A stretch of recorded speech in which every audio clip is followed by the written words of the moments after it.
పాదాభివందనం చేస్తుంటారు పెద్దవాళ్ళకి, గురువులకి అందరికి కూడా. దీనివల్ల ప్రయోజనాలు ఏమైనా ఉన్నాయా? అంటే శుభకార్యాల్లో పెద్దల ఆశీర్వాదం తీసుకోవడం అనేది, చిన్నవారు పెద్దవాళ్ళకి నమస్కారం చేయడం అనేది ఒక ఆనవాయితీ. కేవలం శుభకార్యాల్లోనే కాకుండా పెద్దవారు కనిపించినప్పుడల్లా కూడా పాదాభివందనం, వారిని తాకి చిన్నవారు చేస్తుంటారు. అసలు పెద్దవారికి పాదాలు ఎందుకు తాకాలి? భారతీయ సంప్రదాయంలో పెద్దవారి పాదాలు తాకడం అనేది గౌరవ సూచకంగా చెప్పడం జరుగుతుంది. పురాతనంగా వస్తున్నటువంటి ఇది. అయితే కొందరు అడుగులను అపరిశుభ్రంగా భావిస్తూ ఉంటారు. పాదాలు తాకడం వెనక ఎన్నో అద్భుతమైనటువంటి ప్రయోజనాలు అర్థమై ఉన్నాయి. పెద్దవారి పాదాలు తాకాలంటే మన అహంకారం వదిలి తల వంచడం, అది ఒకటి. అతి పెద్దవారు వయసు, జ్ఞానం, విషయాలు, అనుభవాన్ని గౌరవించడం రెండవది. సాధారణంగా పెద్దవారి పాదాలు తాకినప్పుడు వారి ఆలోచనలు, స్పందనలు, వాటి నుండి వచ్చే పదాలు చాలా శక్తివంతంగా, వారి దగ్గర నుంచి ఒక ఆశీర్వాద మంత్రం ఉంటుంది కాబట్టి వారికి లాభం. పెద్దవారి పాదాలు తాకడానికి నడుము వంచి కుడి చేతిని వారి ఎడమ కాలు మీద పెట్టాలి. అలా చేసినప్పుడు మన స్పానల్ కార్డ్ కూడా ఆరోగ్యపరమైనటువంటి ఉపయోగాలు కూడా ఉంటాయి. అలాగే ఎడమ చేతిని వారి కుడి కాలు మీద ఉంచాలి. అప్పుడు పెద్దవారి చేతులు మన మీద ఉంటుంది. ఇలా చేయడం వల్ల ఒక క్లోజ్ సర్క్యులేట్ అవకాశం వస్తుంది. ఆ సమయంలో వారి శక్తి, జ్ఞానం మనకు బదిలీ అవుతుంది. ఫలితంగా మంచి మనసు, వారిచ్చే దీవెనలు మనం పొందుతాం.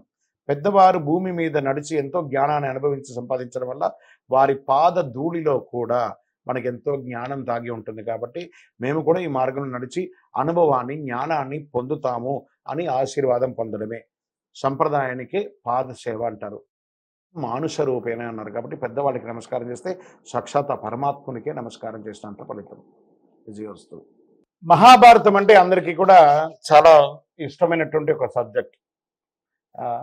వింటే భారతం వినాలి, తింటే గారెలు తినాలి అని. మహాభారతం అంత గొప్పది. మరి ఇందులో కొంతమంది వీరులు ఉన్నారు. వారి పేర్లంతా కూడా మనం ఎప్పుడో చెప్పుకుంటూ ఉంటే వింటుంటాం, మర్చిపోయి ఉంటాం. ఒక 51 మంది వీరులు ఉన్నారు. వారు ఎవరో తెలుసా? ఇది చాలా ముఖ్యమైనటువంటి సబ్జెక్ట్. చాలా మంది మర్చిపోతున్నాం. మీ పిల్లలకి ఇది వినిపియండి. ఇది రానున్న రోజుకి ఇది ఒక నానుడిగా ఉంటుంది. మనమందరం ముఖ్యంగా మన పిల్లలకి తెలియజేయాల్సిన అవసరం ఎంతైనా ఉంది. తప్పనిసరిగా తెలుసుకోవాలి.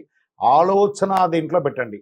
ఆ వీరుల యొక్క పేరుని మనం తెలుసుకుంటాం. కావాలంటే నోట్ చేసుకోండి. సత్యవతి, సంతనుడు, భీష్ముడు, వ్యాసుడు, ధృతరాష్ట్రుడు, పాండురాజు, కుంతీదేవి, గాంధారి, శకుని, కర్ణుడు, ద్రోణాచార్యుడు, శ్రీకృష్ణులు, ధర్మరాజు, భీముడు, అర్జునుడు, నకులుడు, సహదేవుడు, దుర్యోధనుడు, దుశ్శాసనుడు, భానుమతి, అశ్వత్థామ, వసుదేవుడు, శిశుపాలుడు, రుక్మిణీదేవి, కీచకుడు, బలరాముడు, ఏకలవ్యుడు, దేవేంద్రుడు, ఉత్తర, ఘటోద్గచుడు, సైంధవుడు, హిడింబి, ధ్రువదుడు, అభిమన్యుడు, శల్యుడు, ఉగ్రసేనుడు, దుర్వాసుడు, సాత్యకి, కృపాచార్యుడు, జరాసంధుడు, కంసుడు, ఉపపాండవులు, పరీక్షిత్తు మహారాజు,